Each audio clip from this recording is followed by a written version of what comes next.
The men have been suppressed generationally for decades to not know how to control their emotions. What am I feeling? What am I thinking? We have no fucking idea. All we know is at the bottom of that bottle, it feels good. When I'm working, I don't have to think about it. We've gone through these evolutions of self, but I think what hasn't changed is that men don't know how to talk about that most of the time. There are a few core things holding most men back. 1, it is our thoughts. 2, it is our feelings. 3, it is our... You can have millions of dollars, but if your wife cheats on you, you're fucked. If you don't make a radical change to fix the ship that's not working, it's gonna get worse. You get to learn the emotional intelligence to know when to be each version. And that requires a deep level of... What's up, guys? Welcome back to another episode of the Technician Podcast. Today, I've got Toni Versic with me.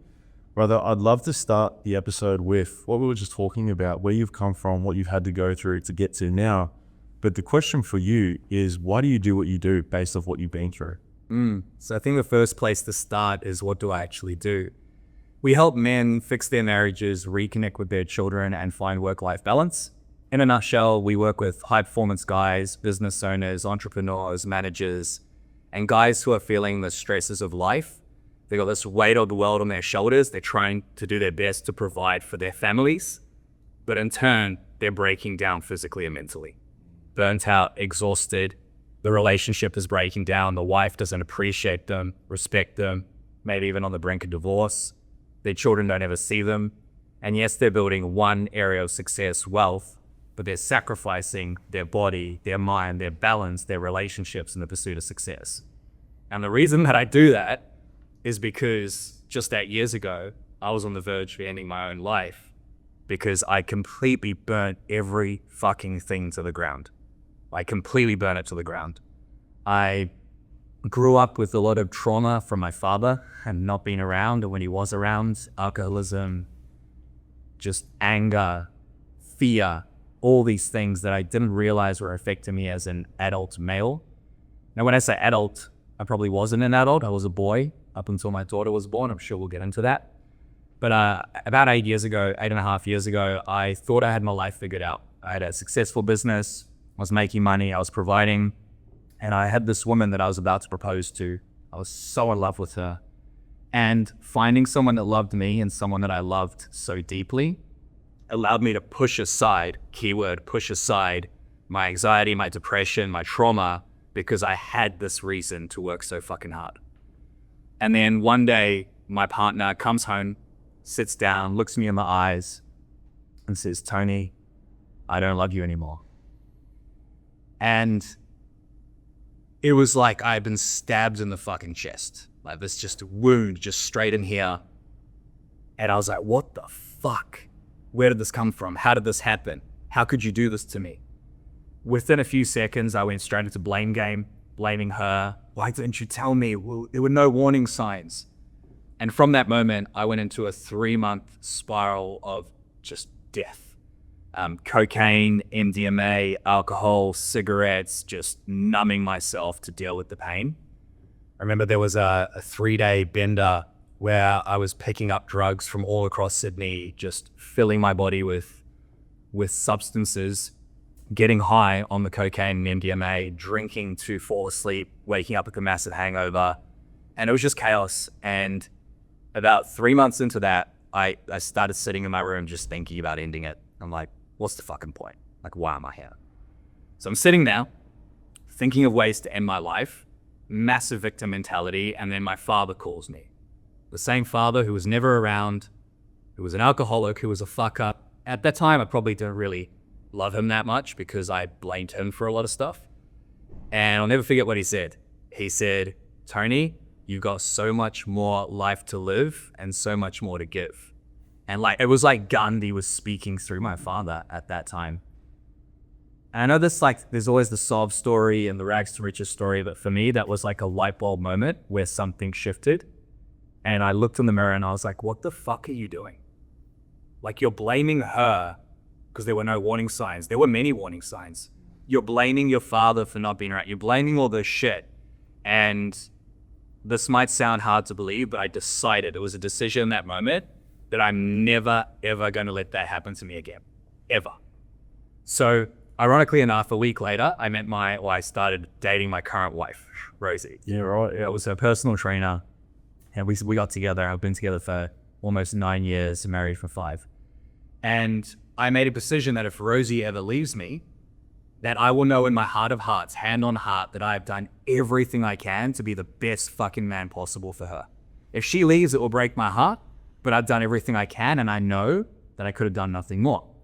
And that's been my mantra the last 8 years, through the ups and downs, the $12 million business, the stress, the overwhelm, the 2 children, is radical responsibility, because I felt so much pain, like anxiety, depression, suicidal thoughts. I said to myself, I don't ever want to be here again. And I think that drives me. It's my mission now to help men unlock their personal power and just win. Like win as a husband, win as a father, win in their business, all at the same time. So you probably tell I'm fired up, but for me, it drives me. It gives me a lot of purpose. I don't know who I would be if I wasn't Toni, the empowered man, the guy who helps other men become that man. Right. Yeah. What a way to start the episode, first of all, and congrats on having that moment. It's a shame that most men, it takes that breaking point right for them to, most of the time, I have the realization of like, fuck, I do have more to give. Fuck, I am more, I can be more, I can do more. Based off, I think the most common wound for a lot of men is that father wound, right? Where it's like they didn't have a emotionally available father and all these sort of things. Knowing you were a little boy before this man that went through this situation, what was your childhood like leading up to that, to get to that point? Like, did you have to go through a lot of bullying and stuff? Like, was there a lot of anger? What did you deal with during school time? Yeah.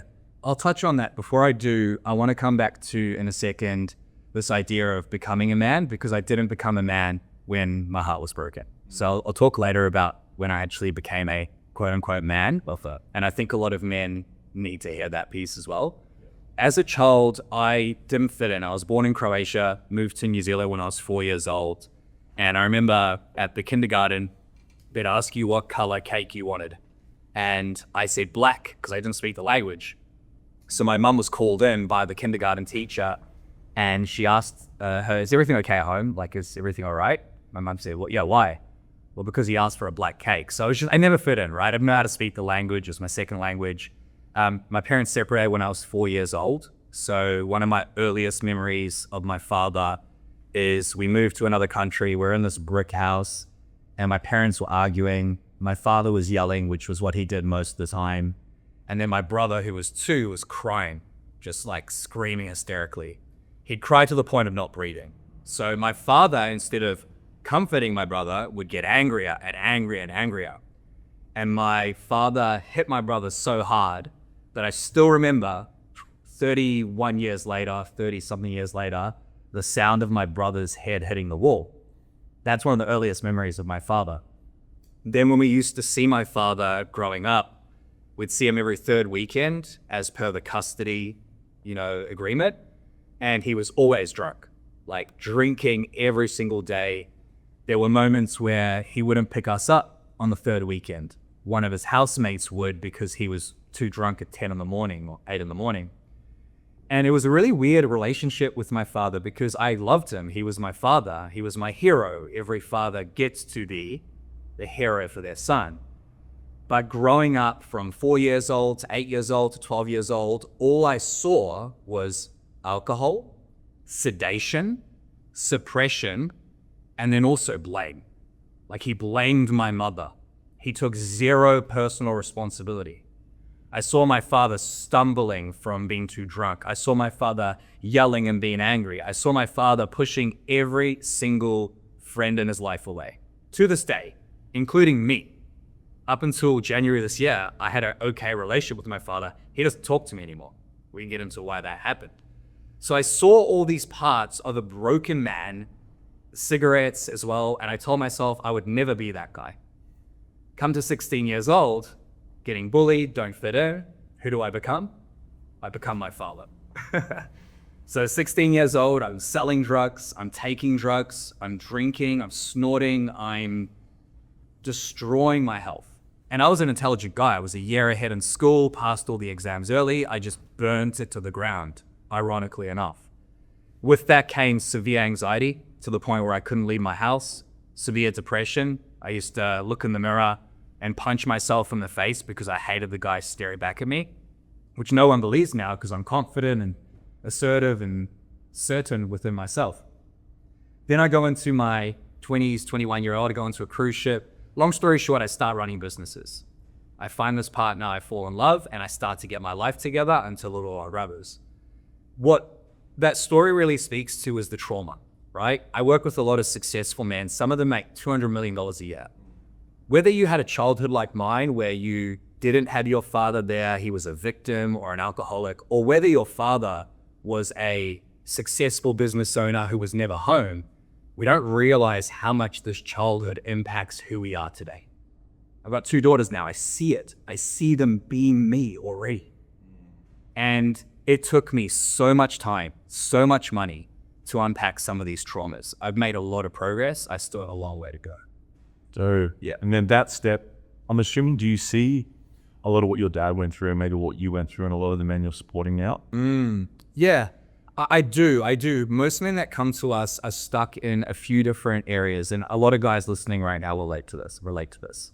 One, they're unhappy with their existence, right? So whether that's you work too much, you had no time, you're constantly busy, your wife doesn't want to have sex with you, your kids don't respect you.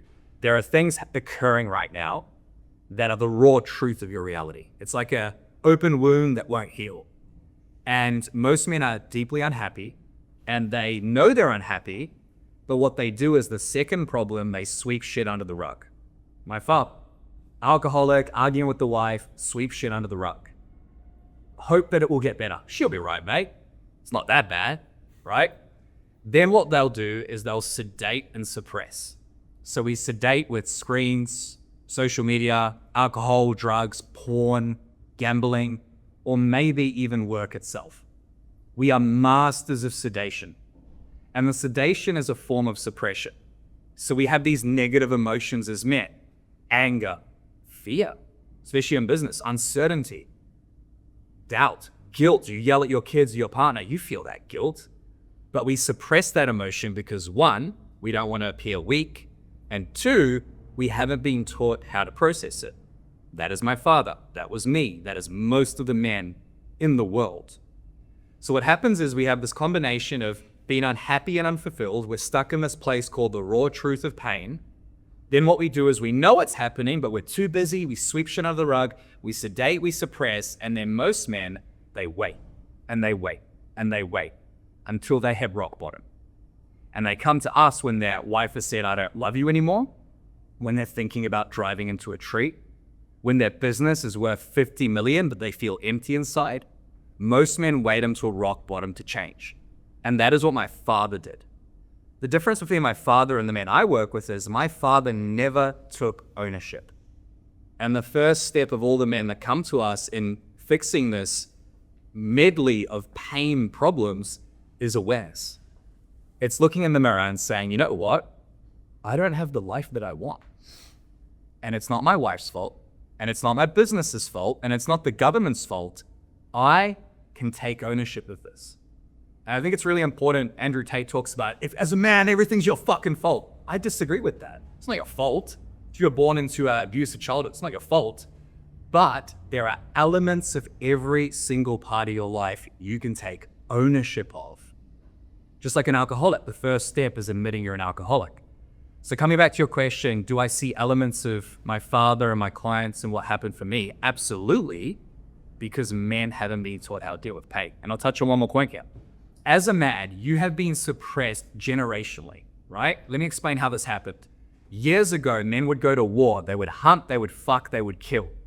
That's not the reality now. There's no lions to hunt. There's no wars to fight, unless you're in another country like Ukraine or Russia. Now, in World War I, what happened was all the men were taken away from their wives and children, and they were sent to war with rifles and guns. And they were told, if you look down that barrel and you feel fear, guilt, sadness, you will fucking die. You gotta understand this. Like generationally, as men, when we went to war, if we hesitated with shooting at an enemy, we would die. So we start to suppress our emotions. Then men come back, but half the men are missing because they're dead. So now the women are raising the children. The women are doing all the things that a man could have done or should have done. World War II comes along. Then we have this feminist movement come in. Men are told they're toxic for their masculinity, which in its essence, masculinity is power, it is presence, it is protection. So men have been suppressed generationally for decades to not know how to control their emotions. What am I feeling? What am I thinking? We have no fucking idea. All we know is at the bottom of that bottle, it feels good. Or when I'm working, I don't have to think about it. Does that make sense? 100%, bro. And you've nailed it, because essentially, like, we've gone through these evolutions of self, but I think what hasn't changed is that men don't know how to talk about that most of the time. We tend to be quite logical, right? You probably hear it a lot, where it's a dissociation. We tend to stay up in our heads rather than get in the bodies and feel the emotions that are there, the little T, the big T, traumas, the stuff that comes through. When you're taking men through this process and they're starting to understand themselves and they take ownership and all these sort of things, do you find that, I guess with your methods, it's quite successful? Like, most men will go through and be like, yeah, you're right. Like, I can take responsibility. I can change. I can do this. Yeah. I'm assuming it gives them a sense of power that they can change their lives as well. Yeah. And that ripple effect then goes through their entire family, their business, like everything. Absolutely everything.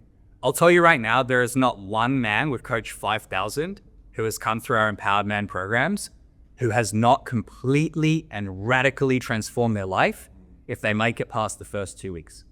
Okay, the only way you can fuck this up as a man, the only way you can fail as a man is if you quit. There is no other way to fail other than quitting. If you make a radical commitment to change your life, it will change. So our process begins with awareness, right? We sit down and we get to the raw truth. What's not working in my life? Like, it's such a simple question. We look at the 4 core areas. We have our body, we have our mind, we have our balance, which is our relationships, and we have our wealth. Now, you need all 4 to be successful. Okay, you can have a ripped body and a 6-pack, you can have a bulletproof mind, great relationship with your wife and kids, but if you can't pay your bills, you need to pay for a surgery to save their lives, you're fucked. You can have millions of dollars, but if your wife cheats on you, you're fucked. You can have a great marriage, great business, you get cancer, things begin to break. So the first thing we do for men is we look at, in your body, in your mind, in your balance, and in your wealth, what's not working, right? What's not working in your body? Is your energy low? Do you feel stressed all the time? Do you struggle to sleep? In your mind, are you covered by negative thoughts? Do you find it difficult to think?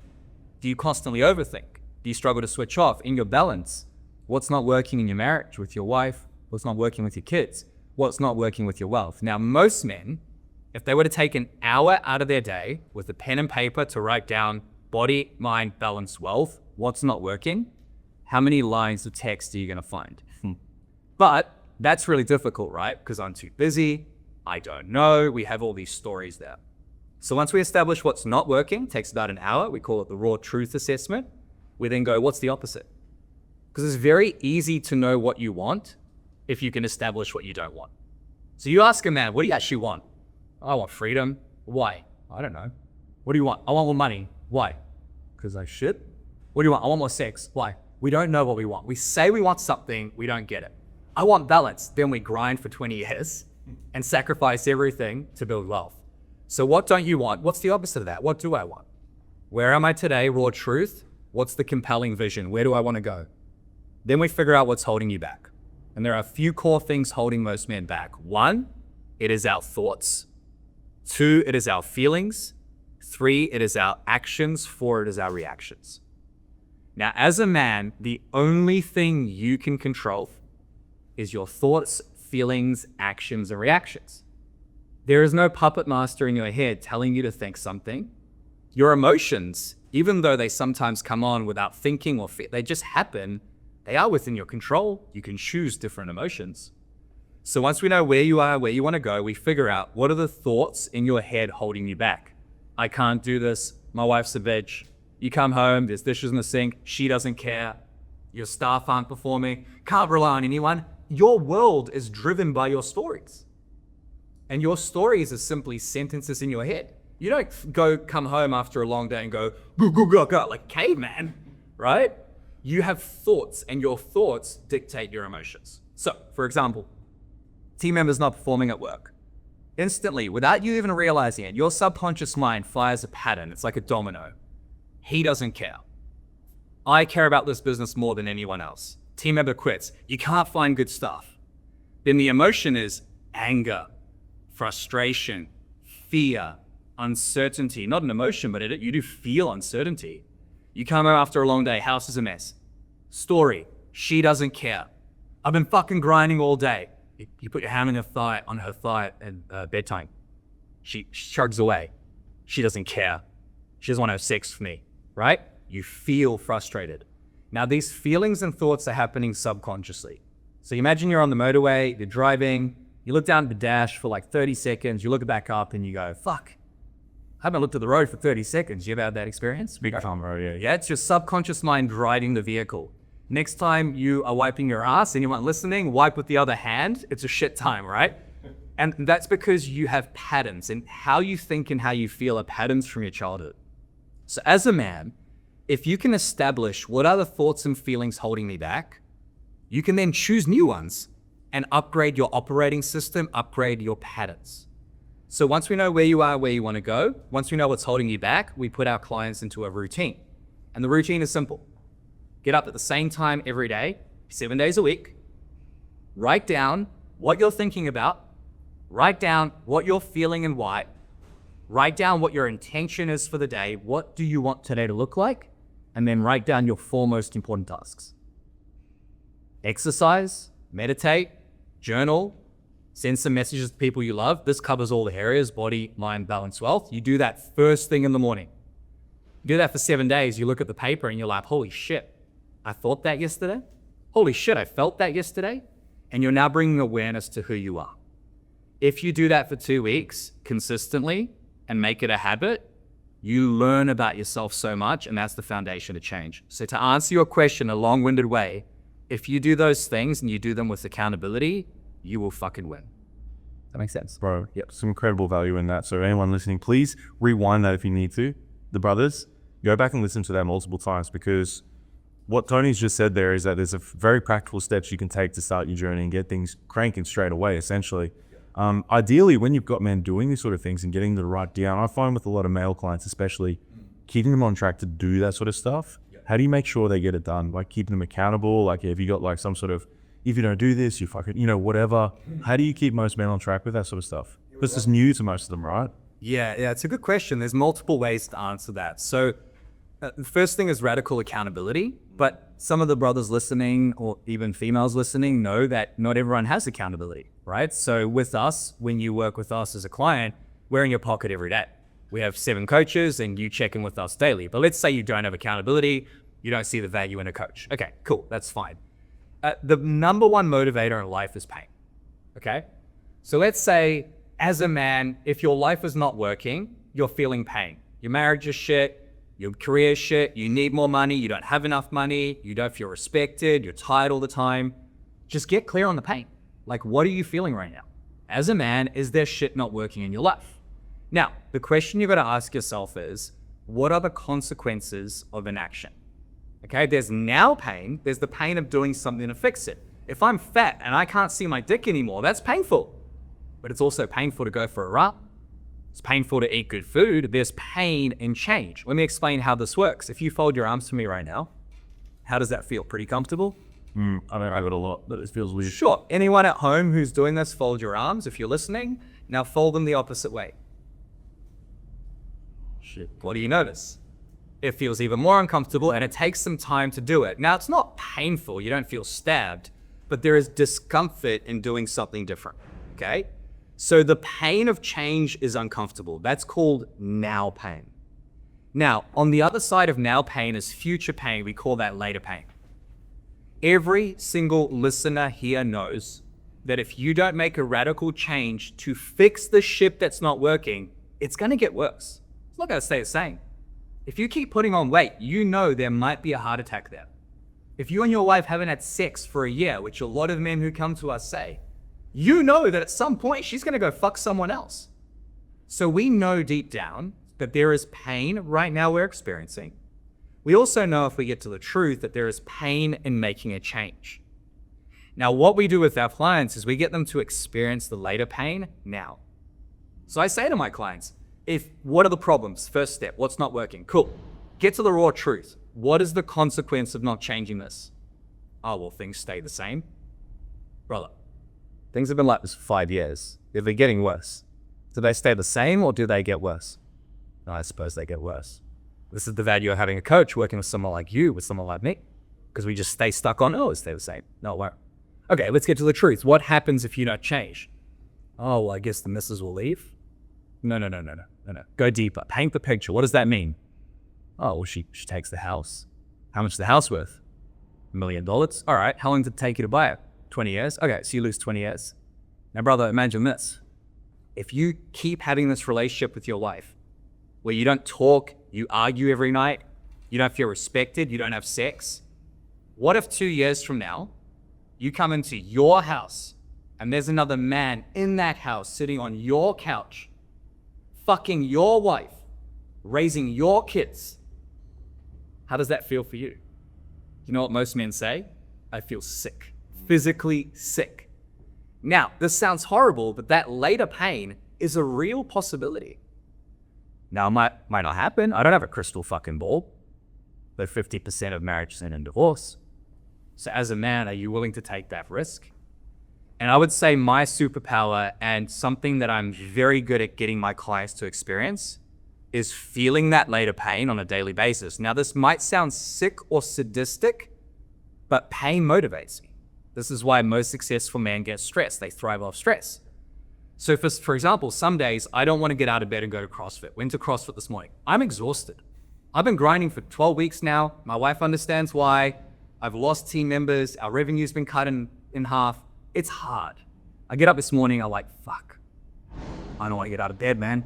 There is pain in getting out of bed at 4:30. There's pain in going to a fucking CrossFit class. So then I tell myself, my 3-year-old daughter sleeping next to me in my bed. She sleeps with me now. If I don't go to CrossFit, I'm saying fuck you to my daughter. I'm saying fuck you to my wife, because I know that when I don't exercise, when I don't journal, when I don't follow the routines to power up, I'm a dickhead. We've all been that stressed guy. So I'm saying fuck you to my family. That's more painful to me than actually doing the thing. And as a man, one of the best skills you can learn is to understand where you are and what's not working, understand that it's painful to change, and pull in that later pain to make it stronger than the now pain. Now, the final piece of this is there is a point as a man, and it takes a while, where you don't actually need the pain. So now I'm mostly driven by pleasure. I get up, I'm like, let's go dominate the day. Let's go win. Let's go succeed. And when you reach that place as a man, it flows. Life's amazing. Something bad happens, a team member leaves. Fucking, how's this serving me? I'm so grateful for it. It's taken me 33 years to get there. I only just started living this way 2 months ago, by the way. Yeah. But pain versus pleasure. What is the now pain? What is the later pain? Pull it into the moment. Yeah, and I couldn't agree more with the way that motivates most men. Like men, like a lot of successful dudes, I'm sure you see it, they're trying to prove someone wrong. Yep. It's like, fuck you for saying I couldn't do this. I'll show you. Yeah, I'll admit that was me for a long time. Having lost my identity as a football player at 17, went through, 10 years, well, who the fuck am I? Identity crisis, people judging me. Oh, Trav, what happened to football? Oh, Trav, why are you doing this? And comparing myself to other men and what they're doing and what they're achieving, as most men would. Like, it's that comparison game. When we know, you and I know, it's like comparing yourself to yesterday, right? Yeah. Am I better? Have I done a few things that have increased me and made me a better human? But I love the fact that you externalize that as well, where you look at your daughter and say, yeah, I'm literally saying fuck you to that little girl. Because you're right, if you're not showing up as the man and your energetic ripple in your family home, it's felt by everyone. You walk in that house, and a system I use for a lot of my men is like, sit in that car, and what superhero can you become before you walk in the door? Like, you can't walk in there as business dad. You have to walk in there as daddy. Walk in there as like the man that can get down on their level and play with them and have some fun. Like, do you have those moments too for yourself, where it's like you almost take a moment to be with yourself? I'm assuming podcast Tony is different to like in the business Tony and like a dad Tony, CrossFit Tony. Do you have those pieces where you compartmentalize who you are essentially on a day-to-day basis? No, I just show up like this everywhere. I go to my daughter, I'm like, let's fucking go, baby. I yell and I scream. Oh, yeah, of course. So there's a lot to unpack there. And I want to make something very clear, that I'm not going to sit here and tell you that I'm perfect and that this energy and my success is who I have always been and who I always am, right? So yes, there are different identities I step into, but I want to share a story behind the question, if that's okay. So I mentioned earlier I hadn't become a man when my partner left, right? So when I got with Rosie, my current wife, I still had many moments of weakness as a man. My business grew rapidly after I got through that breakup. And as we grew, so did the stress. The cash grew, the revenue grew, the investments grew. At one point, we had 3 investment properties. We were quite successful, making over 100 grand a month online. This was like 6 years ago, 5 years ago, before that was a thing. But what people didn't see behind the scenes of the success was the sedation and suppression. So I would drink every single day to deal with the stress. It started with a glass of whiskey at 6 p.m. and then it turned into 5 p.m., then 4 p.m. It got to the point where I would be doing a coaching session with 100 of our high-level business owner clients, and I've got a glass of whiskey in my hand at 12 p.m. So I used to drink to sedate and smoke weed and scroll on my phone. Now, because I wasn't aligned, I wasn't this version of Toni, there have been many, I then started projecting my bullshit onto the people I cared about. Sound relatable?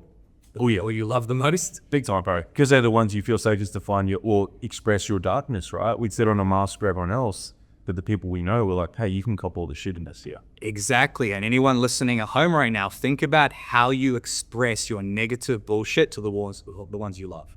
And it's heartbreaking.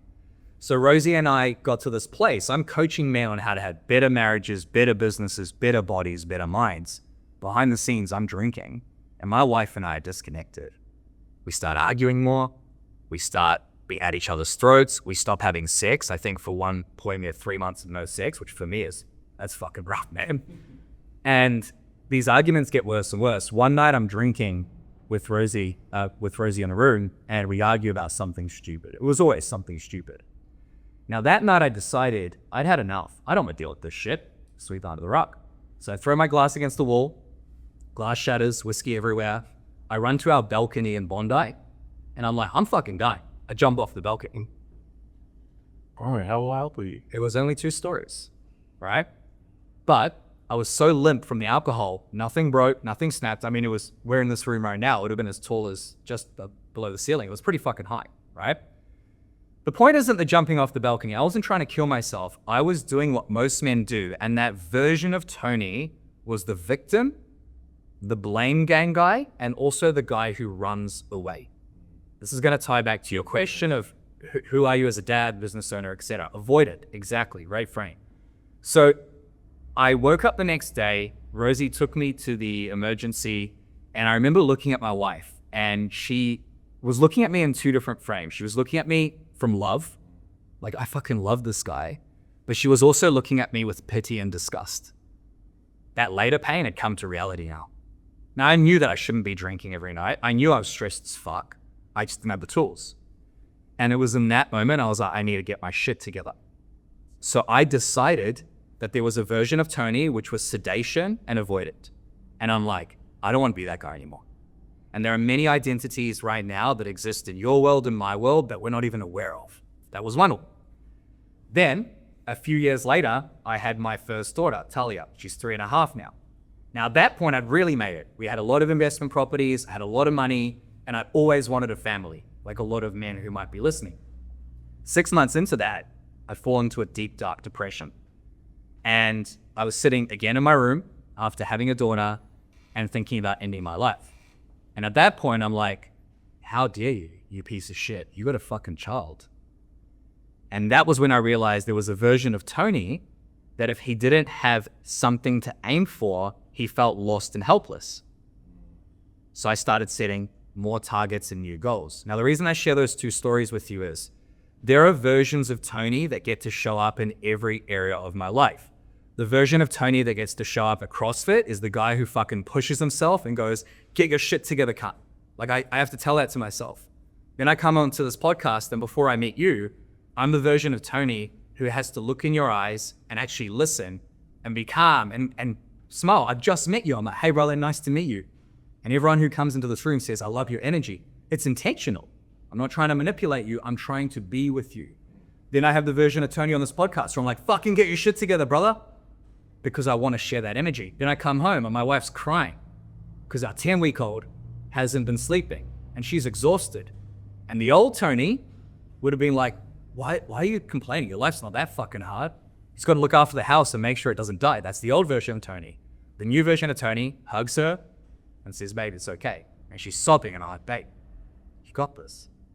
Now, there are different versions of men out there, and you get to, as a man, you get to learn the emotional intelligence to know when to be each version. And that requires a deep level of self-mastery and self-respect. Now, the reason I share that with you is because right now on the surface, I might seem like I'm successful. I'm 33 years old. I have an $8 million property portfolio. I had a team of 30 and empowered men. We were doing 450 grand a month. Big business for online coaching. That's what everyone sees behind the scenes. They see this version of Toni who's successful. What you don't see is the guy who's crying because he feels like he's not enough. What you don't see is the guy who's up at night going, how the fuck am I going to get through? And I want every man listening to this right now, every woman who has a man in their life, to realize that as a man, there is so much weight on your shoulders. We are demonized. We are made to be wrong. And all we feel is that we need to provide and be better for the people around us. So if you can realize that your journey to success is going to be covered in pain, and not only is it going to be harder and harder the more successful you become, the weight on the bar is going to get heavier, but you're going to become stronger at dealing with that weight. It doesn't get easier, you get stronger. And to get stronger, you get to embrace the challenges and the pain while also understanding who you are in each moment. Does that make sense? And that's been a very difficult journey for me, and I think most men.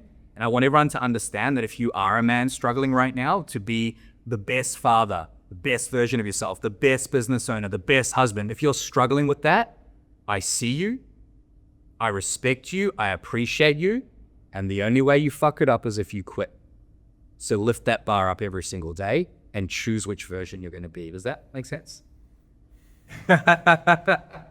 Taking a moment, bro, to say just thank you for some rawness. Because what I find in this space is that, yeah, as you deemed it, obviously for me, success is very subjective on what is success, right? But a lot of men will deem it as like running a successful business. I got a family, I'm doing all the things, I'm fit. You would be a successful man in most people's eyes, right? And there's a lot of successful men getting around on podcasts and socials, but barely any of them actually just share what you fucking share. The realness and rawness to what actually goes into this shit that we do. Because I agree, there's moments, dude, where I still want to give up. Why the fuck would we do this? It is insane, some of the shit we have to go through to show up for myself at the moment for 15 one-on-one clients. That's 15 human beings going through their own shit that I'm on call for 3 months at a time, every single day. As we said before the podcast, let alone my own shit. And my friends, my family, my partner, my dog. So people, and I share that stuff. I don't just pretend that I'm Trav the technician, I'm sweet, bro, I'm really that. That's cool. Like there's so much more to it. And I think that we share these conversations. This is what gets men talking. They then normalize, oh, the dudes doing well are the ones that are actually probably more fucked up than anyone. Yeah. But when that fucked upness, it's not judgment. It's like, no, this is real. This is the human experience, right?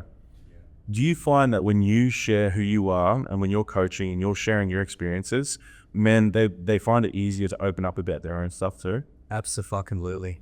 Vulnerability is one of the most powerful skills a man can learn. Connection, right? 100%. It creates connection, but it's a double-edged sword because there is this stigma out there that to be vulnerable is to be weak.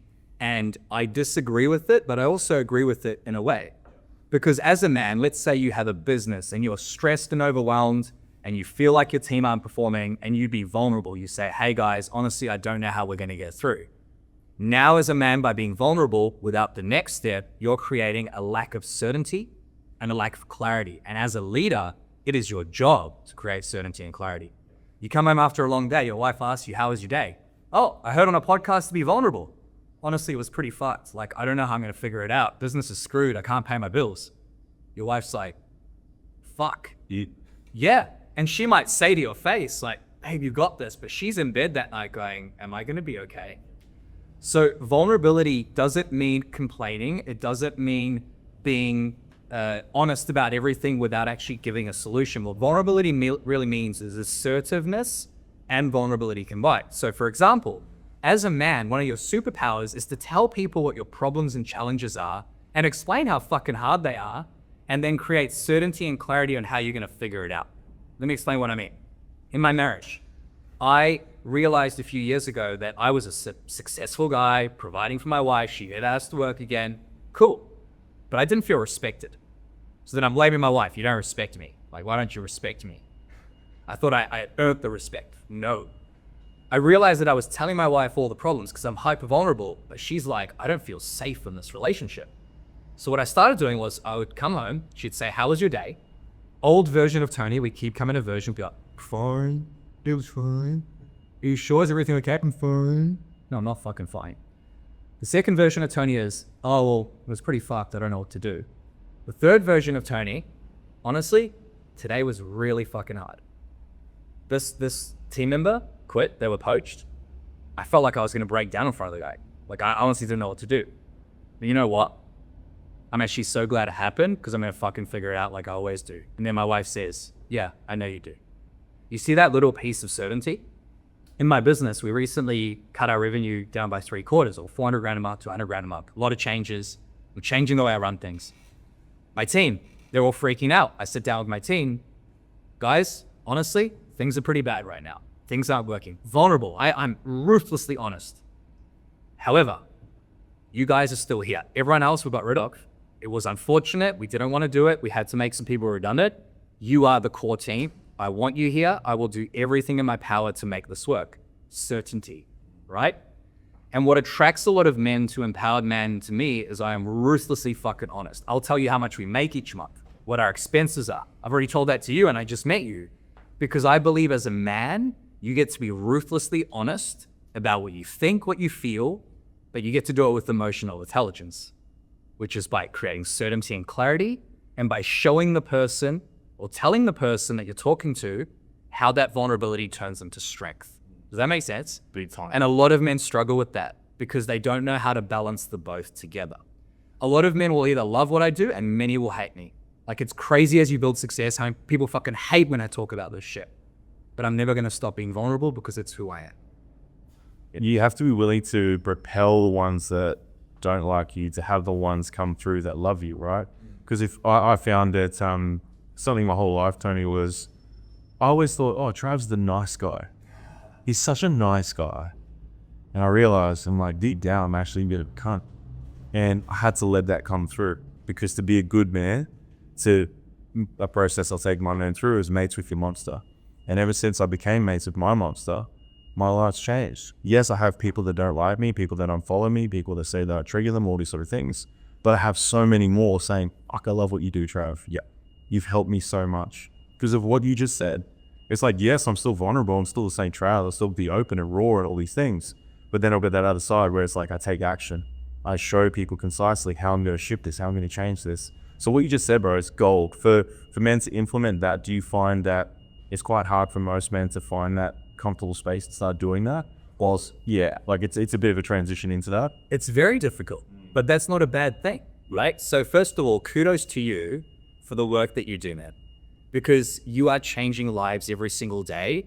And we need more men like you out there who have the courage to be vulnerable and then to show people that despite the fear, despite the doubt, despite the uncertainty, because business is fucking uncertain and it is terrifying. You have to be mad to do this shit. Despite all that, you still have the courage to do what needs to be done. So kudos to you and every man out there who gets up every day and does it. Now back to your question for do men find that difficult to do? Absolutely, right? Because it is difficult to do something you haven't done before. Men seem to have this fucking weird thing where they put things into the too hard bucket after 1 or 2 attempts. So imagine you got your like 2 or 3 year old, or whatever age they start walking. I've forgotten now. I think it's 1. You got your little kid and your kid stands up once, they're shaking legs, they stand up, they fall over. You're like, you're a fucking idiot. Don't try that again. You don't know how to walk. Fuck you. And then your kid rolls around through life and you hit 40 years old and you roll into this podcast just rolling everywhere because you can't fucking walk. It sounds ridiculous, right? And this is what men do. It's like, yeah, you're right. I don't know how to control my emotions. All right, well, do this. This is how you control your emotions. Yeah, tried it. It was too hard. This is how you have a difficult conversation with your wife. Tried it, didn't work. This is how you hire someone properly. Yeah, but I've hired before, it didn't work out. It's so fucking weird. Like, we would never allow our children or our partner or our team members to put anything into a too hard bucket, but we do that as men. So as a man, what I say is give it 100 repetitions. Do something 100 times. Literally, like do a morning routine 100 times. It might take you a year. You might skip every second and third day. Do it 100 times. Have a difficult conversation 100 times. Now you come back to me and you've done 100 repetitions of anything and you're still not good at it, we can have a conversation. But it's impossible, right? And this idea of 100 repetitions, of becoming better at sharing vulnerability the right way, comes down to this idea of commitment. So as a man, there are a few C's, the letter C, that you need to have in your life. The first one is clarity, right? So where am I now? Where do I want to go? What's holding me back? What are the thoughts that don't serve me? What's the new thought? What's the emotions that don't serve me? It's all clarity. It's awareness. If you knew what to do, you would have done it. So you either don't know what to do, you don't have clarity, or the second C comes in, commitment. So a lot of men know what to do. They know they should be more vulnerable. They know they should create emotional security for their life. They know they should work less hours. But as men, we struggle with this thing called commitment. How many times at the beginning of the year does someone say they're going to make a change? And then 20 days in, 2/3 of people have dropped their resolutions because we say we're going to do something and we don't follow through. A trait every man must master is integrity. When you say you're going to do something, you fucking do it. Now, if you're not going to do it and you know you're not going to do it, don't say you're going to do it. And commitment is ruthless. Commitment is if you don't do it, there's a gun to your kid's head. Now, that is a skill built on repetition. If you have clarity on what you need to do and you don't do it, or you say you're going to do it and you don't do it, you start to build this relationship with yourself that is very toxic.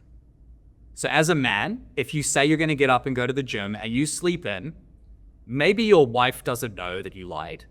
Maybe your team doesn't know you lied, but there's this little person within you, maybe a little boy, maybe a man, doesn't matter, who goes, "You're full of shit, Trell." Then the next day, "Well, I'll do it after work." You don't do it. You're full of shit. So now you have this relationship with yourself where you have clarity. You know you should probably work less, exercise more. You make a commitment, I'm going to do something, you don't follow through. You're lacking self-respect. You're lacking self-care. You're lacking self-love. Now, when you have clarity on what you need to do, when you make a ruthless commitment, you start doing more repetitions. 1 repetition, 2 repetitions. An empowered man would spend $250,000 on an app where you can literally build streaks for all the different repetitions. So it gamifies the process. You get points for everything. Now, the more repetitions you do of commitment, of difficult things, you now start to take the third C, which is control. You start to take control of the emotions and thoughts. You start to take control of the actions. Now, control can be a very dangerous word for some men. A lot of us are control freaks. I don't know about you, I've been a control freak a lot of my life. Control is another word for choice. Okay? So you have a negative thought. I still have them. I don't know if I can do this anymore. Fuck, this is hard. I don't know if I want to go to CrossFit. You have clarity on the thought in the moment. You make a commitment to a new thought, and then control, you choose something different. I don't want to go to the gym. Well, I'm going to do it anyway. You start having conversations with yourself in the head. Your wife says something triggering. You go, clarity. I'm pissed off again. This is what triggered it. I'm committed to being better. Control, I'm going to choose a different response. I'm not going to yell at her. I'm going to say, thanks for the feedback. You're right. I'm coming home late. I'm on my phone too much. Thanks for pulling up on it, right? Now, as you go through clarity, commitment, and control, the more control you have, the more commitment you make, the more you upgrade your capacity as a man. And your capacity is your ability to deal with stress, to deal with problems and challenges, and then to produce. As a man, your job is to produce. It's to produce results, to produce a emotional safe space through vulnerability, to produce leadership where people follow you on a podcast or your business. Your job as a man is production, and production is results. Money in the bank account, more sex, more connection, more respect. We all want that as men. If you say you don't, you're full of shit. So this is how you go through the step of learning vulnerability or any skill. You stop thinking it's hard. You stop putting in the too hard bucket. Clarity. What do I need to do? Commitment. I'm going to do it. I'm going to prove to myself that I'm going to do it despite how I feel. Holy shit, I feel more in control. Holy shit, my capacity is way better. What I did in a year, I now get done in 3 months. Now you condense time. I make twice as much money as I did last year. Capacity. I can deal with more stress. I'm producing more results. Does that make sense? Yeah. I love the way you break things down. There's a lot of, it seems like there's a lot of systems obviously built out. Huge amount for men to understand, the C's, I need the C's, I need to do this, I need to do that. Yeah. Have you always been like that to understand that for yourself, or is that something you build because of the business? Yeah, I haven't. I've been a very disorganized, anxious, depressed, broken little boy for a lot of my life. Just like myself. Cool. Exactly, like most men, yeah. We're not alone. Yeah. And I think a lot of men need to hear that as well. You're not alone. Honestly, bro, I find that most of the ones that are the most broken and the most evolved. Yeah. And it's essentially like, one of my mates, Luke, he said it before. It's like the men that have gone, or people in general, that have gone through a lot of heartbreak, it's allowed their heart to get bigger and bigger and bigger. Their capacity to love, their capacity to show up.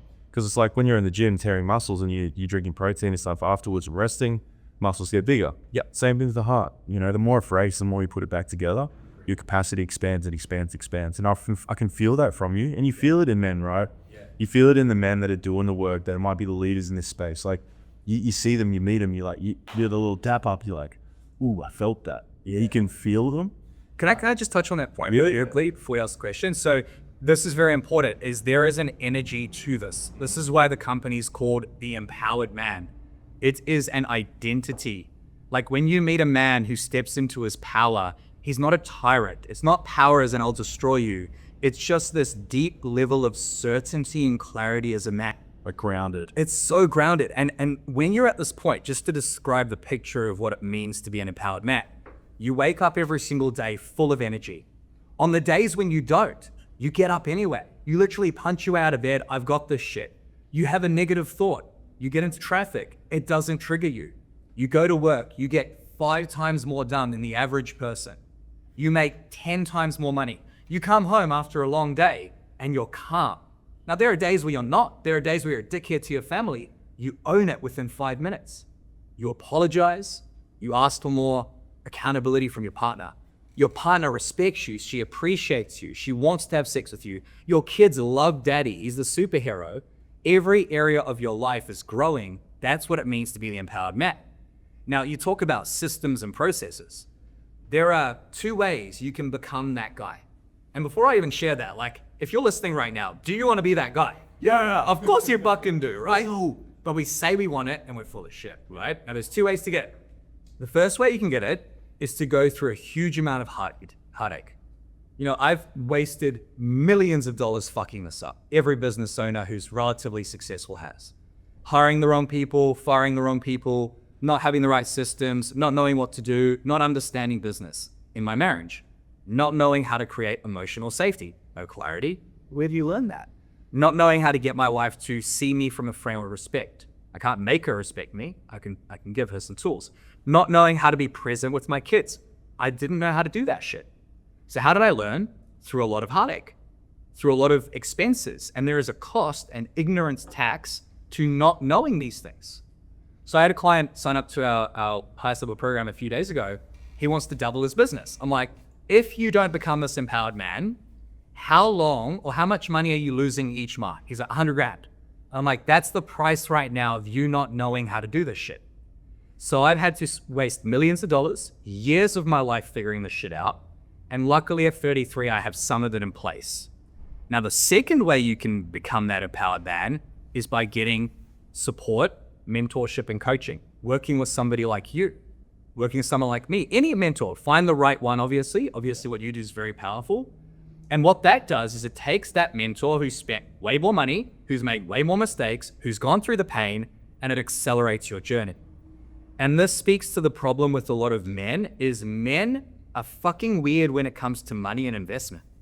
Like most men drive a $30,000, $50,000, $100,000 car. Yeah, and see a lot of Rams getting around these days. It's wild, dude. It's wild. The amount of men you've probably talked to who want to work with you and they're like, yeah, it's a lot of money. It's like, dude, you spent 50 grand on your fucking car, even 20 grand on yourself. Oh, it's a lot of money. Dude, you're the number one fucking investment on the planet. So as a man, I highly recommend, if you want to become that empowered man, systems and processes, figure out you're unsure, you're going to waste years of your life, or find someone who you admire, someone who has the life you want as a man in all the key areas you want to win in, pay them a bunch of fucking money, a huge amount of money, as much as possible to teach you how to speed up the process. Now you ask a man to do that for property, buyer's agent, they'll hand over 20 grand. And we have this weird relationship with ourselves as men where we put ourselves at the bottom of the barrel. Everyone else comes first. The kids come first, the business comes first, the wife comes first. We get nothing. And if you're on a plane and the emergency oxygen comes down, who's the first person you put it on? You. When you invest in yourself as a man, you renovate yourself. When you renovate a property, it goes up in value. So ultimately, to become an empowered man, you need to upgrade yourself. We upgrade our phones, our cars, our tools. The number one thing a man should focus on to develop the skills of integrity, clarity, commitment, control, to be better, is to upgrade himself. And if you're listening right now going, oh, I can do it on my own, you can, but you're gonna waste a lot of fucking time and money. Yeah, bro, this is like that in itself. I don't know if you went to David Goggins' event that was on last year. No, but his book is my favorite audiobook ever. It's so powerful. Amazing. So he had like JT Fox and that come through, right? And JT Fox, I'll never forget, he said this one part where he said, you can either spend your life trying to get in the room with people you want to be like, or be around, or you can pay a bunch of money, as you said. Yeah. And he spoke the story about someone paid $250,000 for 30 minutes with, oh my God, what's his name? The biggest investor of all time. I know the Berkshire Hathaway guy, the one that's still alive. Yes, yeah. Warren Buffett. Warren Buffett. Yeah. Paid $250,000 for 40 minutes with him, right, for lunch. That lunch turned into him becoming a business partner with Warren. That guy's now made millions and millions and millions of dollars because he spent that little bit of money, technically, for the return on investment that he put into that. And dude, you couldn't be more right. You said something before where it's like magnetics. Like I've become magnetic for opportunities because of the work I put into myself. Like only just last year, I spent over $60,000 on self-development and all those sort of things. Yeah. Of course, that's come back, times 5. So I can't wrap my head around it why men don't do that, but I understand it because I have been that man before too. Yeah. I remember going to my first event. I think it was Dr. Espen, and this is like 3 or 4 years ago, and I couldn't even afford to go to the 3-day weekend. So my mates at the time, Rip and Todd, paid for me. So I actually had to let go of this like, fuck, I can't afford it. I don't want to look like a loser that I can't even pay $1,000 for a 3-day event. But just letting go and accepting that there were men really willing to help me on my journey, I took that, bro, it changed my life. Because during that weekend, we created an event called the Ripple Effect, which is still going now. And it became one of the best self-development events in Queensland.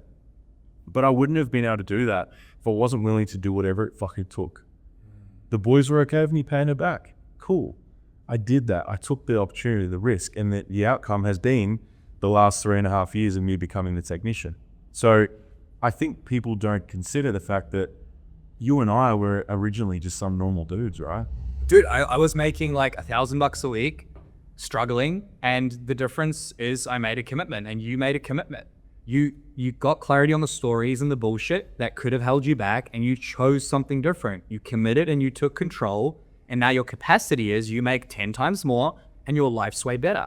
But that is a journey. And this is the thing, like when you say you can't afford something, what you're really saying is I'm not prioritizing it. Because if one of your children or someone you love is sick and they are going to die, and there is a surgery or a pill that is guaranteed to save their life, and that pill or surgery costs $50,000, you will find the fucking money. And this speaks to the idea that men do not respect themselves. You say you're a high value man, you say you're successful, yet you balk at the idea of spending money on yourself. Now the argument to that is why I have no money. That's the point. Is when you say you can't afford it, what you're really saying is, what you should be saying is, can you afford to do nothing? Yeah. Right? Because every day, every week, month, and year that you don't have the skill sets, aka how do I do it, the character traits, aka who am I, right? And the plan, that every day that you don't have that, you are burning years of your life and millions of dollars. Because we live in a world where there's so much abundance right now. There's no easier time to make money. You might be listening to this at home right now and going, well, Tony, it's easy for you. You're a business owner. You're successful. Brother, you could be a plumber making 100 grand a year, and you could literally find a side hustle. It's so easy now to make an extra 5 grand a month. That's 60 grand a year. You've increased your income by 60%. But you need to become someone better to achieve that. And that's where mentors come in. You spent 60 grand on yourself last year. Let's say somebody comes in and pays you 20, huge amount of money. You've condensed 60 into 20. They're already on a 3x return. They learn one thing from you to help them grow their business. They win. We have this with one of our clients, Adam. He came to us, 200 grand a year in profit. We pulled one lever in his business. Within a month, 500 grand a year in profit. He's made an extra $300,000 in 1 month. That is insane. He didn't have the clarity on how to do that. So as a man, like the number one investment is you, and find a fucking coach. Like get someone to help you invest in yourself. Bro, you have to be ready for it, because I found that when I had my mentor over a year ago, Kiani, she owned like real estate law firms and all that sort of stuff. And she'd make shitloads of money. 40-year-old woman, she's mum, being through the thing. So I'm learning from her. I don't know about you, but did you experience that when I did my first month where it was like, I think it was like 42K in cash collected. I was like, what the fuck? 2 years ago, I didn't even make that in a year, because I was learning and studying and just getting by. Yeah. My nervous system couldn't handle it. I actually shut down. I went into 3 months of like dark night of the soul, because I had to expand my capacity to hold that amount of energy. Did you experience that at all when you started making shitloads of money? You had to level up to be able to hold that sort of money and actually invest it, keep it, rather than trying to get rid of it? Yeah. So I went through a different journey, and I believe everyone's going to have their own journey with money, and it depends on your childhood and upbringing. So I never went into I don't deserve this. As a matter of fact, I was the opposite. I'm like, I do deserve this, but I wasted it, right? I wasted the money. So I did not invest it intelligently. If I had done this differently, I'd probably have a $15 million portfolio. I'd never have to work again. It's not bad, but I have made a lot of mistakes. Money is this funny and weird energy. Like money is energy, right? And there's so many beliefs that have been drilled into us around money. All the rich people are bad. There is a reel on Instagram that I launched on another podcast. It talks about how Coles and Woolies, their profit margin's 2.5%. Yep. Yeah, it's 2.5%. Like the CEO makes $12 million a year, but he manages 250,000 people. That's a lot of weight on his shoulders. Yeah, he's compensated for the risk he takes. And yes, it's unfair how much they charge, but we can't control that. So stop complaining about it. To this day, I've had almost 1,000 comments, I think. To this day, I get 3 to 5 a day saying, fuck you, bootlicker, you're a piece of shit, because people don't understand money, right? So it doesn't grow on trees. Only bad people make it. All these beliefs around money. Money is everywhere. And whether you like it or not, money is very, very important, okay? Money just provides you with choices and freedom. Now, it does not make you happier, okay? People might go, well, Tony, you don't have 10 million, you have no idea. What money does is it amplifies, okay? So if you are integrated, you are happy, you're positive, you're a great partner, you're a great father, and you have a lot of money, which you've earned, now you can travel with your family, right? So as a man, I think it's really important to understand that you get to make as much money as possible, doing it the right way while loving life, okay? Having balance, having success in all the areas. And then you get to also question your beliefs around money. So a big thing we focus on in Empowered Man, we work on the man first. So his beliefs around money, his problems and challenges. Then we work on his business or career, typically business. But then the next stage, which is what you talked about, deep, dark place, investing at all that, we then teach them how to invest it, right? We can pull up a compound interest calculator. If you put $10,000 a month, which is a lot of money for a lot of people, into an asset that appreciates by 25% a year, which you can find them, right? After 10 years, I don't remember the exact number. It's either $5 million or $15 million you have. Now, a lot of people listening to this right now could, in their business, invest 10 grand a month. Some can't. Some can only do 1,000 a month. And they'll go, that's too much money. But again, there are ways out there to make money, but also to keep it. And I don't know if you had this problem. I didn't learn how to keep my money, all right? I'd made over $12 million online. Guess how much I have in the bank account? Not 12 million, not even close. Now, I invested quite a bit, but we don't have a huge amount in our bank account because I didn't know how to invest it and keep it. Makes sense? Oh, dude, that's probably my biggest thing going through is that when you start earning more, and as we said, the energy, that's moving, it's coming, it's going, expenses, incomes, all that sort of thing. Yeah, but as you said, bro, like my mate Aiden, who does really, really well, had him on the podcast first episode of the year. And I'll never forget when he said this. He said, Trav, when I went to America, what he realized is that over there, it's all feast. It's not famine. In Australia, we're very famine. It's like everyone's gatekeeping. Everyone's like, stay away. Whereas over there, they fucking want everyone to win. In that space, like all the networkers, the marketers, he's getting around dudes that are multi-millionaires because he does marketing and growing brands and all that sort of thing. Yeah. And he said, bro, I'll never forget when Mickey, Dirty Goth Boy, he does all the gambling and stuff over there. Yep. He said, bro, there's more money in this world than sense. And he's noticed it. He said as soon as that really landed in his unconscious mind, his belief system, he just sees it now. He knows that even if the bank account might empty out one week, the next week, 50K comes in. Yeah. And it just moves. And as you said, finding the right places to help that grow as well. But it's something, again, when my mate Rye talks about it, everything, all roads lead back to childhood. So my growth coming up, and I love my parents, but I did have to overcome a lot of what you just said. You only need enough to get by. Doesn't grow on trees. Rich people suck. All that. So of course I didn't want to become something that my parents hated. My attachment style would make me think I'm dying then. Yeah. If I'm not pleasing mum and dad and they think I'm the scumbag they used to talk about, well then my nervous system goes, oh, I don't want this. Get rid of it. So I've had to overcome so many different shadows and beliefs and energy blocks in my body around that shit too. Where that comes from, thoughts and stories. Yeah. Emotions, right? That guy I told you about, he made an extra 300 grand a year. He messaged me a few days ago. He's like, I don't feel like I'm getting ahead. It's all just stories. Stories, bro. All of it. That programming. And it's like, it's what rewiring the programming we're giving as kids. And it's all possible. I think a lot of men especially get caught up in, it's just who I am. Okay. Well, it is who you are right now that you could change it. No, I can't. I've tried before. But you haven't tried the entire band. Yeah, or you haven't tried labeling yourself differently. So when you and I we're talking about ADHD, and I hear this from so many men. You're not one of them. You said, I got ADHD, this is how I'm navigating it. I can't do this. How many men I've got ADHD, I can't focus. So you got to be very careful as a man what label you place upon yourself. My label was anxiety for so many years. I have anxiety. And it was like this cancerous disease that was going to kill me.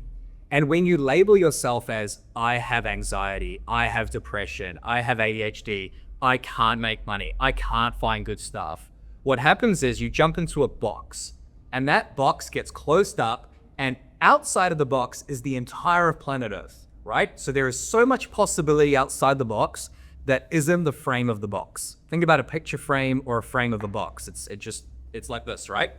In that box, all you see is the reasons for why that belief is true. So I have ADHD, I can't focus. Well, I tried to focus on that thing and it didn't work. And I went to the doctor and he told me this, and you're stuck in that box for years of your life. And if you can just start questioning the frames and beliefs that you have around everything and being open-minded, you start to win as a man. That partner who left me, who said, I don't love you anymore, I was lucky enough to meet her uncle. And his name was Sean. He was my first ever mentor. Didn't pay him. I would just sit outside with him. He would smoke cigarettes and talk. And at 50 years old, he bought 42 properties and he was successful. So I started surrounding myself with successful people. And one of the most powerful things he shared with me that I think shaped who I am was open your mind and observe everything, right? So when I have a belief now that doesn't serve me, I don't know if I can do this. The old Tony wouldn't even realize it was happening. Driving, looking at the dash, holy fuck, how did that happen? I'm like, where did that come from? Why can't I do it? How could I do it differently? Can't find good stuff. The thought comes in. We have 80,000 thoughts a day. Of course you're going to have negative thoughts. The frame is, I can't find good stuff. Okay, well, why can't I find good stuff? When did I decide I couldn't find good stuff? Are there good stuff somewhere I haven't looked? And you start jumping out of that box and looking at a different frame. So be very careful with how you label yourself as a man and start to use more powerful labels, right? How many men say, I've got depression? And how many men go, I've got happiness? Well, you don't wake up and go, happy. I've got happiness, but all the negative shit we label and we just trap ourselves in these prisons. If you don't have the life you want, look at your language, look at your labels, look at the thoughts in your head. Because I can tell you right now, you can have the life you want in your body, mind, balance, and wealth. Better business, better marriage, better body, better mind. If you don't have it, look up here. This is what you mindset up, like what you do, technician. You are rewiring people's brains. So as a man, start to question your beliefs. Well said, bro. We're meaning making machines. Yes. Fine. When situations happen, most of us go, oh, let me just grab that book from my little meaning making thing. Go, oh, that's right. I'm meant to be pissed off about this. Fuck you. So, well, let's rewrite that story, bro. Like, get curious rather than furious. That was one of the best implementations I've had is like, really get curious about what's actually going on for that person. Because you get to literally choose how this situation unfolds based on what meaning you're giving it. So I couldn't agree more with you, bro. I'm pretty sure, are we like at that hour and a bit? We can go as long as you want, bro. Beautiful, because I've actually But got I've just over at home. Okay, cool. Because I love it. There's a part I like to do called Topics with the Tech. Sure. And it's essentially fast fire questions where we like to get into your mind and your body and everything you've done and just get value for the people. So it goes for about 10, 15 minutes normally. Sure. But dude, based off what we've already given and the value you've given, it's been amazing. But I'd love to talk on a few topics with men and relationships, men and themselves, and then business leadership and purpose. So we'll see what we can get through. We'll just fire away. First thing, dude, what's the biggest mistakes men make in relationships and what's keeping them stuck? Great question. You mean intimate personal relationship with their wife or partner? Because that's probably the most common one you deal with, yeah? Yeah, we've helped a lot of guys keep their families together. I spoke to a guy this morning who said a year ago I was signing divorce papers and his wife was on the phone. She's got her head on his shoulder and she's thanking me. It was the best thing ever. How does that make you feel? Phenomenal. Yeah. Phenomenal. Like the days where I want to quit, that's my purpose. So that helped a lot. So there's a number of mistakes that men make when it comes to their relationships. The first one is we stop doing what we did at the beginning. Okay, so grab a pen and paper, write down a list of all the things you did at the beginning of the relationship for your partner. Take her out on dates, wine and dine her, get her flowers, get her gifts, call her. You remember how much you used to speak to your partner at the beginning? Every day, bro. You're curious. How you on? Yeah, you're talking about life. Now, get a pen and paper, write down a list of all the things you still do. It's a very small list. The second thing that destroys relationships for men is that we stop giving laser focus. So that list is broken down into something called LASUR, L-A-S-U-R. Relationships are love, appreciation, support, understanding, and respect. So L-A-S-U-R, love, appreciation, support, understanding, respect. Your partner stops feeling loved and appreciated, supported, understood, or respected. Now, why do they stop? Because one, the infatuation stage ends. Two, you don't even know what that means for them. So with Rosie, my wife, appreciation for her is me saying thank you for cooking dinner. Support for her is me bathing our daughters. Now for me, appreciation is her saying thank you for looking after us. Support is her cooking dinner. So we have different definitions and we don't even know what they are. Number three is we stop communicating effectively and unpacking things. So we have something called the weekly love meeting in our company and for our clients. And once a week, you have a date night, which we don't do anymore. Oh, I've got kids, I can't do it. Here's one of your beliefs again, brother. Unpack that shit. You get resourceful. Rosie's gonna have a 10-week-old, we still go on date night, right? So we go on date night and we ask, how was your week? How are you feeling? How are you feeling? What are you thinking about? How's your love bank? Did I do anything this week that you haven't mentioned? Because how often do things build up in a relationship? We don't communicate them. We don't feel safe. Conscious resentment. Yeah, and she'll go, 3 days ago, you didn't mean it, but you looked in the direction of that woman. And I know it's my own story, but I got a bit self-conscious. I'm like, wow, babe, thank you for sharing that. So number one, we stop doing the things we did at the beginning. Number two, we don't give laser focus. We don't even know what that means. And number three is we don't communicate. And if you have this combination of doing more things you used to do, filling your partner's love bank, as well as communicating, you win. And I'll explain the love bank slightly fast. I'll do it quickly because we've got a time limit. But imagine you go to the bank and you try and withdraw 10 grand out of the bank. And the bank teller says, sorry, there's no balance in here. Or you go into an overdraft. That's what most men do in their relationships is, I want sex, I want appreciation, I want respect. And it's like, brother, your partner's balance is fucking empty. So how can you expect to get if you don't give? Now, a lot of men go, this isn't fair. Why should I have to give? Because you're a fucking man. Life's not fair. So you can bitch and whine about it, or you can lead.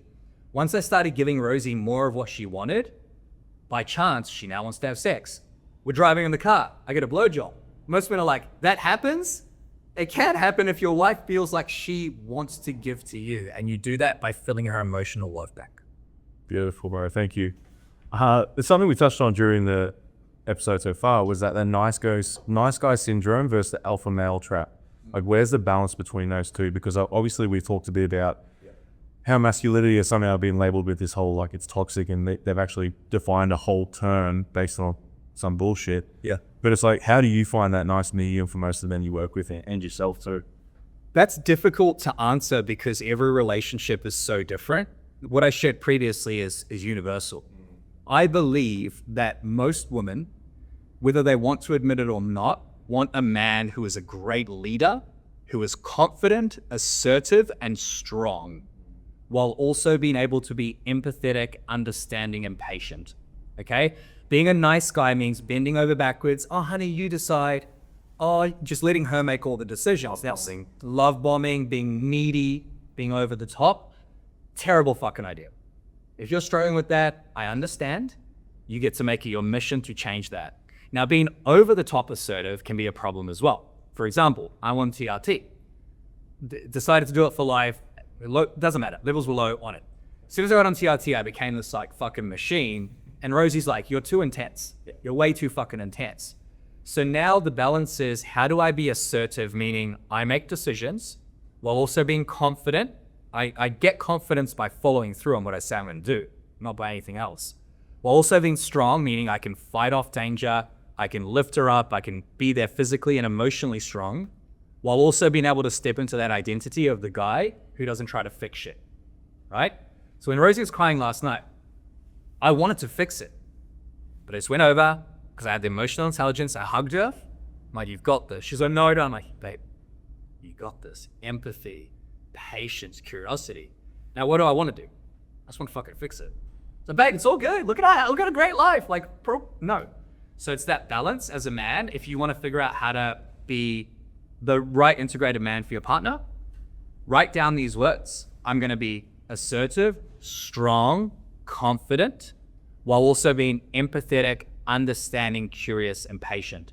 And I'll give you an example of how I did this with Rosie. Again, I did not know how to do this years ago. I'm not perfect. Please don't think I am. When we had our first daughter, we moved to the Gold Coast from Sydney. Rosie was super fucking stressed. No sleep, burnt out, exhausted. She's snapping at our daughter. She's snapping at me. I've had a long day. I don't want to fucking deal with it. My own stories. So come home, she's just being nasty. I bear it for a few minutes, 10 minutes, 20 minutes, and then she says something rude to me. Now my regular reactions are within your control would be, don't fucking talk to me like that. Most men would say that. Instead, I take a deep breath, I go down to her, she's sitting on the kiddie table, I get down to her level, and I speak exactly like this. I say, babe, I understand that you're upset, you're burnt out, you're tired. I understand. I'm telling her what I think she's feeling.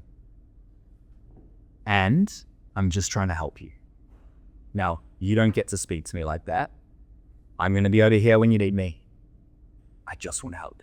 The tonality, the energy, this is all repetitions. Guys, like, how do I fucking do that? I fucked it up 100 times. So babe, I understand you're stressed and overwhelmed. I understand you're tired. I'm just trying to help you. You don't get to speak to me like that. Assertive, not a dickhead. Don't fucking talk about that. I'll be here when you need me. 5 minutes later, she comes over, gives me a massive hug, says, thank you. You're right. She apologizes, which she ever used to do. She hugs our daughter. Now she's done 100 repetitions of that. So even last night, she goes, I'm sorry, I'm just struggling. Don't be sorry. And that's how you build a great relationship. So we've touched a little bit on relationships now. And I wonder, most common thing I see with a lot of men, I went through it as a younger man as well. The real reason men cheat or emotionally check out of relationships. What do you find is the most common reason that happens that? There is no reason to look elsewhere if you have it within. So I can speak deeply into this. My wife was cheated on by her ex. She's had 2 or 3 major relationships. They were together for years. And she had a lot of trauma from that. She was in the house while he went outside and the side chick was yelling, get that whore out of the house. Now that traumatized my wife. And when my wife and I got together, I did not frame the conversation or the relationship properly, which most may have no idea what that means, but every man must do. We can get into that in another episode. So what I realized very quickly was my wife had this self-consciousness and trauma. She's beautiful, she's stunning, she's the most beautiful woman to me in the world. Every time I looked in the direction of another woman who was attractive, her story instantly, subconsciously was, he wants to fuck her, I'm not safe, he's going to cheat. Which makes sense because that's the pattern and trauma she had. Stories. It all comes back to stories. So 6 hours after I had looked at that woman, she'd be like, not talking to me, just flat. Is everything okay? I'm fine. Babe, is everything okay? I'm fine. Babe, I saw the way you looked at that woman. I'm like, what woman? The one from earlier today. I'm like, from when? She's like, from the bus stop 6 hours ago. I'm like, what the fuck are you talking about? Then I get triggered at her because she's challenging my integrity. I would never cheat. If I'm going to cheat, I'm going to break up with you and go fuck someone else, but I'm not going to do that because I love you. That's why I married you. That's why I put a ring on your finger. So we went to therapy for this. We went to NLP coaching and she's worked through a lot of it.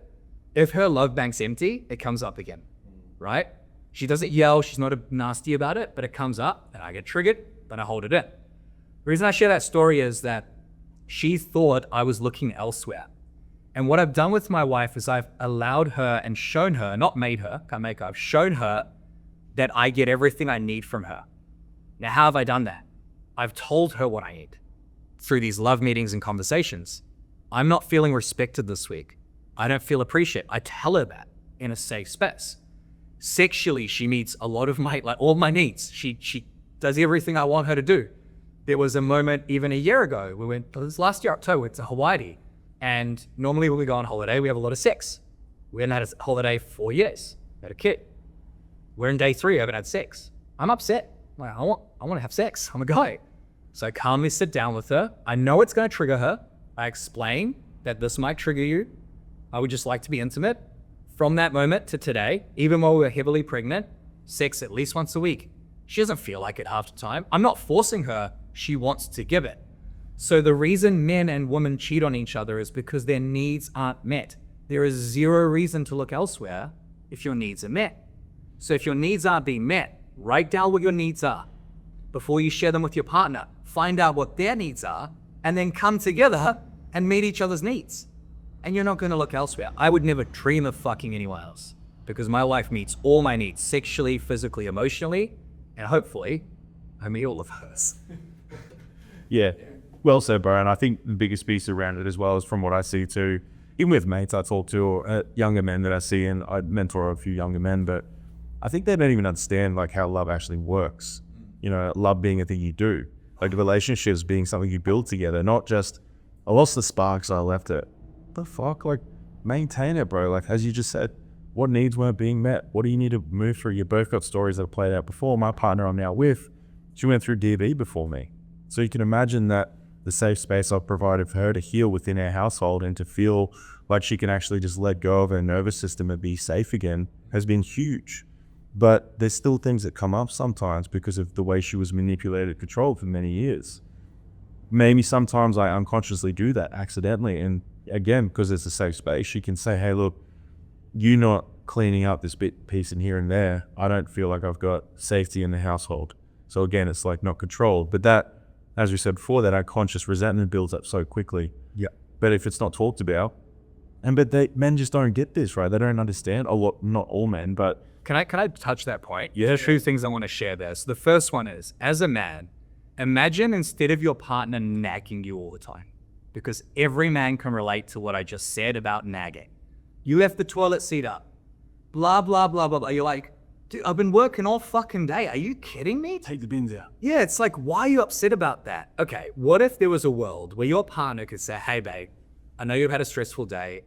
I'm exhausted. Can you please take the bins out? You wouldn't give a fuck. If your partner was able to say, babe, you left the toilet seat up again. How many times do I need to tell you? Am I going to have to like take sex away from you? Haha, as a joke, right? You've got to empower your partner to do that by having a safe space. Most men struggle with that. The second point is, you said love is something you do. I love that. No pun intended or whatever the fucking thing would be. Love is work, okay? A relationship is work. It is hard work. When you love your children, you go pick them up, even though you don't want to, from school. Most nights when I come home and I'm reading to my daughter, I'll be honest with you, some nights I don't want to fucking read to her, but I love her enough to do the thing I don't want to do. And this is a testament to everything that happens for men is, You've got to realize that life is work. Building a business is hard work. Having a great marriage is hard work. Having a six-pack at 47 is hard work. And if you really say you want to be the best man you can be, you've got to marry yourself to the idea of hard work in every area. It is hard work to get up early, to meditate, to journal, but you embrace that hard work and it stops being so fucking hard. So as a man listening right now, do the hard work in your marriage, do the hard work in your business, and you will exceed every other man, because most men give up because it's too fucking hard. That's too real, bro. Like, I don't know if you heard that stat. I think it was Chris Williamson, Modern Wisdom, where he said, like, most podcasters, they get to episode 3 and give up. Yeah. And then there's episode 20, they give up. Episode are you? I think we're almost up to 150, yeah. Yeah, right. So it's like you're in that top 0.5% of podcasters. I would say you're probably in the same percentage of men who are willing to do the hard shit, make success, help other people, do all the things. But again, how hard would it be not be doing that? Because you know your soul's lit up by what you're doing, right? It's really hard. Like, my life is very difficult, and people hate on success. You talked about Australia earlier. I know we're getting off topic, but this is really important. Australia has a massive tall poppy syndrome where you bring other people down. But again, they don't see what's happening behind the scenes, and it's really fucking hard.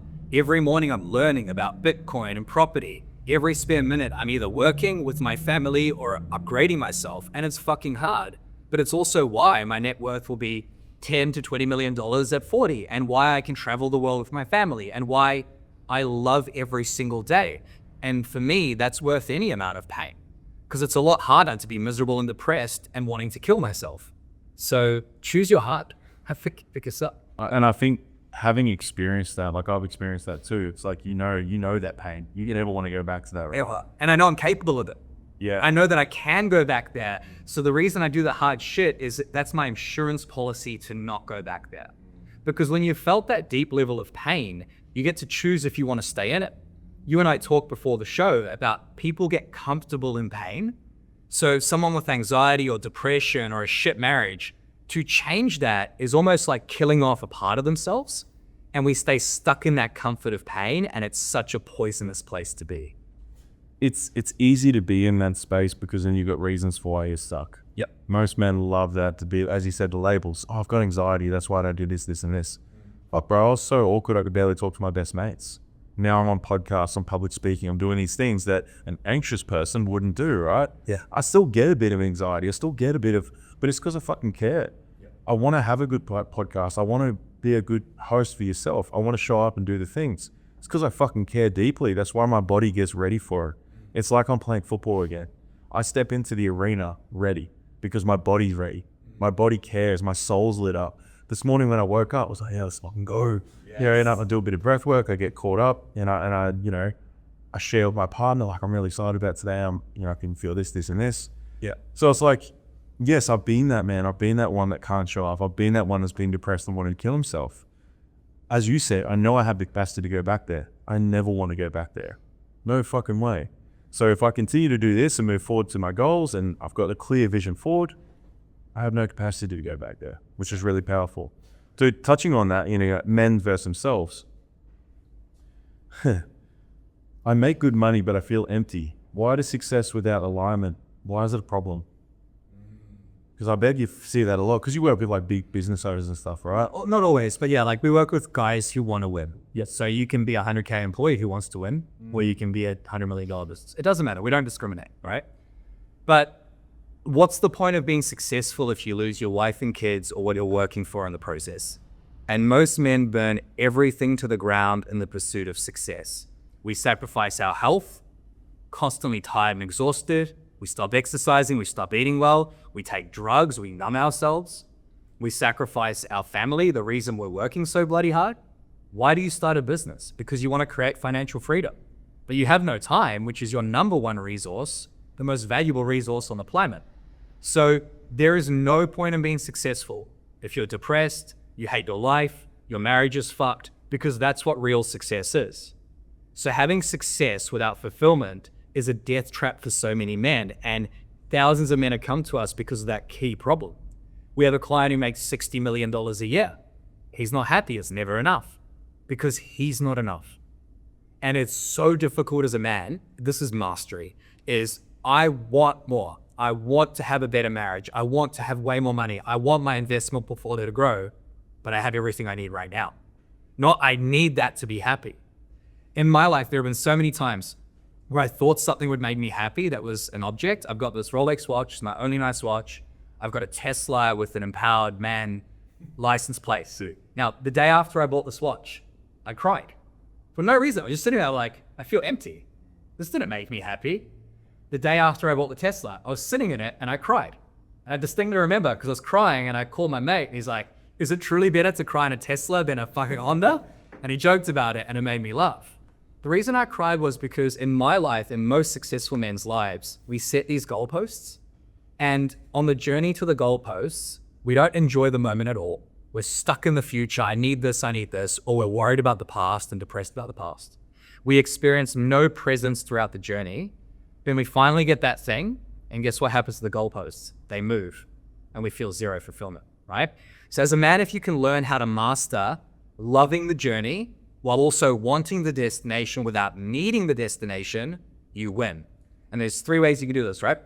So there are 3 places you can sit in as a man: the past, the present, or the future. Now think about this calculation. It might get a bit confusing, but just slow it down if you're listening at home. As a percentage, how much of your time do you spend in the past as a man? So thinking about what happened previously, traumas, relationships, arguments, etc. Let's say it's 30%. How much time do you spend focused on the future? As a business owner, almost all of it. Let's say 40%. Instead of 50%, right? So 50% of your time, you're focused on the future. What could happen? What if this fails? 30% you're focused on the past. That means 20% of your life, you're living in the moment. With the people you love, with your sausage dog, with your partner, enjoying life. Now, the average life expectancy in Australia is 82 years old. So let's just try and make this easy for math. Let's say you're 41 years old, right? So you've got 41 years left. 41 years old, you've got 41 years left.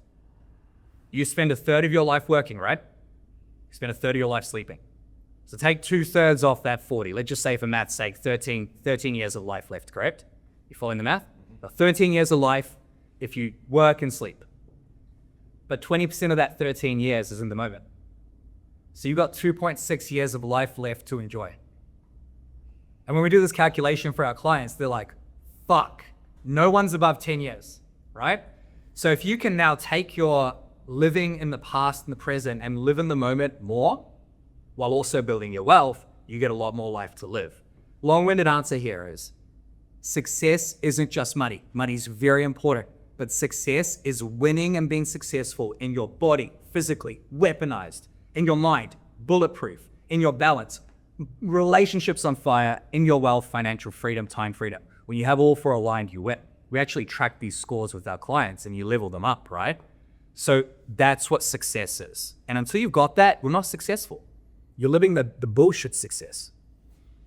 So anyone listening, I bet that fucking landed for you. You're going to be looking at your life and what time you got left, and it's going to be landing quite hard now. And it's not to stress you out, but it's to actually give you a kick up the ass and start doing the things. Because as you've probably heard from Tony's story today, he's created an incredible life, incredible, beautiful, family, business, all these things, impact.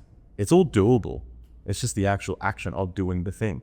So, dude, this has been an incredible episode. I'd love to know, if this was the last podcast episode you were ever on, what would you want to tell the people? No pressure. Yeah, there's many things, but I'll single out probably the most important one, is take ownership of every aspect of your life. It's not necessarily your fault, but look at what's not working. Ask yourself, what can I own here? Look at what you really want. Ask yourself, what can I own here? What can I do? Who can I become to achieve that? Look at your marriage, your body, your mind. So the answer would be, look at the 4 areas: your body, physically, your mind, mentally, your balance in relationships, your wealth, business, career, or cash flow, and own what's not working, own what you want, own what's holding you back, and own the fact the only way to get there from where you are to where you want to go is action. Action is doing, but action is also becoming. There are things you need to do, and there's a person you need to become, and you get to own all of that. And that's a heavy weight, because it means you can't blame anyone or anything else, but it's also liberation and freedom. So own that shit, go and get help, go and look after yourself. Please, for the sake of your family, not for you. Beautiful, bro. And for the men listening, how can they, if they want to work with you or come to any events? Have you got some workshops and stuff coming up soon? Yeah, we do events here in the warehouse. We're filming every quarter. We've got a pretty high level mastermind. But look, if anyone is listening right now, the best place to find me is on the podcast, so the Empowered Man podcast. And I love hearing your stories and if you've learned anything. So find me on Instagram at Toni with an I, Toni, and then Empowered Man, EMPOWERED man. Pretty hard to spell, but yeah, just send me a message and tell me what your biggest takeaway was. And please reach out and let me know if you need anything. We'd love to help. Yeah. Thank you, bro. Today's been amazing. Thank you for coming on, giving me your time. For anyone listening, as you know, I might be the technician, but I want you to be a technician. With people like myself and Toni, the only way we get to change the world is if we share this stuff, send it to friends, tag us in the stories if you want to, let us know what you took from it. I can tell you're going to take fucking a lot from this episode, so please do share it to Toni or myself, or tag us in your stories. Thank you guys. Let's go.